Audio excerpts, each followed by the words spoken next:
we doing, YouTube? I'm Thomas with Topology. I'm going to go through some tech news. So, it's been a minute since I did a couple of tech news. Been out doing some other stuff. So, let's get into it. I think the first thing that I'm going to get into is Elon Musk.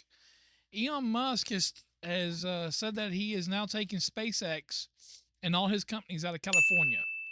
I mean, do you blame him? I mean, look at the cost of living in California and New York. I mean, the cost of living is through the roof. I mean, it is completely and utter garbage. But but yeah, he's gonna take it and he's gonna move it over here to Texas. So put it this way: so $1 million home in California, that's probably about 1,800 square feet. If you got that 1,800 square feet here in Texas, because that's where I'm at, that thing would only cost you about $150,000, depending on how you have it set up. So that is kind of crazy. That's a big difference. Same thing with New York. New York's the same way. But he's going to move it on over to Texas. Next up, we're going to go to Trump. I'm wondering, after Trump gets elected, how do you take all this crap off? Get off. Trump says that he is for TikTok as the ban is loomed because TikTok has until the end of the year to find another buyer or shut down the platform. So I'm wondering though, if Trump is for it, if a U.S. buyer buys it out, maybe Trump might buy it. Because see, Trump likes to put all that crap out, all his crap out there, and do the tweets and everything else. So maybe since he's such big into it, maybe he'll go ahead and buy it. All right, next up is a form from Tom's Hardware here, the Ultra 9 Arrow Lake. The new processors are going to be Ultra 3, Ultra 5, Ultra 7, Ultra 9 instead of I. So they're saying that it's the same core count as from the leaks as the Raptor refresh. So we come down here to the breakdown. So it's going to have less threads. If you need more threads for computing power, we'll see what these compare to the 13th and 19th gen or 13th and 14th gen. But with the overheating, a lot of people don't want to go get them. And with that happening, I think that Intel needs to start discounting it. I mean, drop some prices off if you know, or go ahead and bring back the warranty if something happens to your chip. Intel used to put a warranty. You used to be able to pay $50, and if you blow up your chip, you send it back in. They send you another one. But limit it one per person or something. I mean, that's just in my book. But anyways, Core Ultra 5 is going to be 1414 instead of 1420 because it's going to be the equivalent of the 14600. With the Core Ultra 7, it's 2020 instead of 2028. And of course, the 9 is 2424 versus the 2432. The only thing I really wish that they would have bumped the core count of the Ultra to at least 30. That would have been nice. I mean, even with a couple of threads being gone, that's fine. The wattage is still the same, 125 all the way through. So, okay, jumping over to PC games over here. They're showing that the Ultra 9K variant is going to have 5.5 gigahertz boost clock, 3.6 base clock. So, I mean, that's not a huge jump, not going to be a huge deal. Hopefully, Intel has something up their sleeve inside these chips that are going to really push it, and as trying to keep that heat down in it. The heat just gets too bad. Now, like the Core Ultra 9 275, if I'm not mistaken, I think that's the laptop variant. That's why it's 65 watts. And there again, they have no other, the rumors of all this. We have no more. I mean, I would have thought that we would have seen at least a boost clock of 5.8 on this. I really and truly, me personally, that's what I would have. All right, and with the new processor, of course, we're going to have new motherboards. So MSI has already showed off Gigabit, and some others have showed off at Computex a couple months or back in June. It's the new socket 1851. So we do have a whole new socket. We do have some new motherboards. That right there, that's either the Carbon or it might even be the Unify. So to continue with this gigabit, I those look pretty good for me. I mean, y'all might say gigabyte, I say gigabit, but that that's a pretty beastly board right there. I guarantee that one's gonna be $600. But that, I mean, that looks good. The arrow, what I'm looking at right now at these boards, look right here. You got a postcode reader. I mean, I don't think that any of the arrows that I've seen have the postcode reader. The PCB is even the silver color. I'm liking that a lot.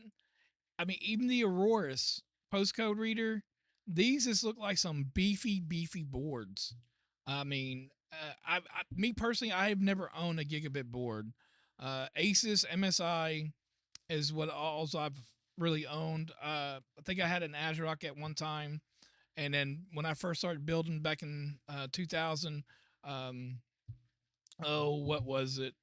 A bit power was what actually I started and really liked. And I think Asus bought A bit out. I think somebody leave a comment down below. Let me know if I'm right about that one or not. But continuing with the motherboards, I mean, again, here's their lineup so far for launch day, which normally is October of every year. So this is off video cards. So here's the thing. So here's the new chipset. It's not going to support DDR4 whatsoever. You will have to go to DDR5. Now, Gen 5 support. So we got 16 plus 4. AMD still got it up a little bit on Intel here. I mean, I don't know where Intel's at. 16 plus 8. So if a lot of people don't realize, your 16, it's how many lanes you can run, how many of your PCI Expresses you can run. Well, say you have a Gen 4 M.2. Okay, that means you got 4 lanes. That's what the times 4 is. Times 3 is 3 lanes. Times 2 is 2 lanes. So this one right here is the 16 is your lanes for your video card, for your processor, for your RAM, everything that it's doing on that part, and one M.2. So, and if so, like on the Z790 boards, it's only 16. So if you got a Z790 board that can accept a Gen 5, well, when you put it in, it has to take lanes from somewhere else, and it takes it from the video card slot. So you're only running, instead of running PCI Express 16 on your video card, you're running uh, only 8 because it has to share the bandwidth of it. So now you can actually run a Gen 5 and should be able to run a Gen 5 without sharing bandwidth. Now, if you want to run a Gen 5 and then run your Gen 4s, well, the more you put in, so these motherboards that have 3 and 4, 5 different M.2 slots, you'll have to, they will want up sharing it. That's where AMD on the X670s, man, they have the 8 lanes. So they have an extra 4 lanes. That means you can load that bad boy up a lot and don't have to worry about sharing lanes with any other products. That means everything's super quick. You got a Gen 5, it's going to run at Gen 5. It's not going to slow nothing else down.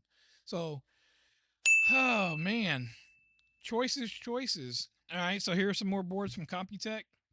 I don't know if we would ever see this one here in the US. I hope we do start seeing stuff like this from other companies that they sell over in China and stuff. But colorful, I mean, I don't know nothing about them, but man, that looks good. That would look awesome in my all white build. What else we got here? Maxon. Maxon's right here. Again, another Chinese brand that's there. Oh man, look at that. I mean, that looks like an micro ATX board, but yet it's fully loaded. I mean, I believe it is. Look, it only has 2. Yeah, I think that's a micro ATX board. Man, I tell you what, if the IO is full on there, I might grab something like this Aurorus right here and build me a mini build. They need to go ahead and take these SATA ports off. I don't know how many people really use them. I think that they need to start doing away with the SATA ports. But obviously, they know what the new processors are before we do. And of course, that's where a lot of the leaks come from, is from these companies right here, messing up their embargo and stuff and releasing. But when you come down to Azeroth, where did I see Azeroth at? All right, so Azeroth, look at this: 20 plus 1 plus 2 plus 1 plus 1. That's a lot of power phases right there. That's a lot. That's a lot of power phases. So having that many power phases, what kind of power are these new processors going to have? And from some of the leaks, this right here, I don't know if the CAM DDR, I don't know how good it's going to go. And, if it's going to actually start replacing our DDR6. I mean, the more compact we can get it, the less we have, the smaller we can get. And we can get something that, my computer case is huge. I like my custom article. I don't mind having a big case. But I don't know how well these are going to do. We'll see come future. But man, this power phase, look at that. 28 V core. Look at that. That is some massive power right there. All right. Lastly, I'm going to talk a little bit about Nvidia. They're everywhere. They up their prices on everything. They want to charge out the butt. They're getting money hungry. They're getting greedy. But still, the rumors that we have right now, the 5090 will cost between 18 to $2,000. That's typical. As long as we stay right there at that price with the 4090, I guess it'll be all right. It will be on the GDDR7, DisplayPort 2.1, and HDMI port 2.1. Now, HDMI 2.1, the 4090's already had it. I'm not sure about 4060s, 4070s, 4080s. I believe the 4080 had HDMI 2.1. I'm not sure about the 4060s, 4070s. I had the 4080 in my other computer, but took it out. But I had the 4090. So, and of course, we got 384, 448, and 512 bit bus, which your 4090 or 5090s should have the 512 bit. If you get that kind of card and you're not running a 512 bit, get rid of it. It's not going to be worth it for that price point. So, but anyways, that's it for me. It was just some little bit of tech news out here that I was reading and I thought it was interesting. Thought I'd bring it to y'all. That way, if you don't have time, you can just listen to this in your ear while you're doing whatever. But I'm Thomas with Tomology. I'll catch y'all on the next one.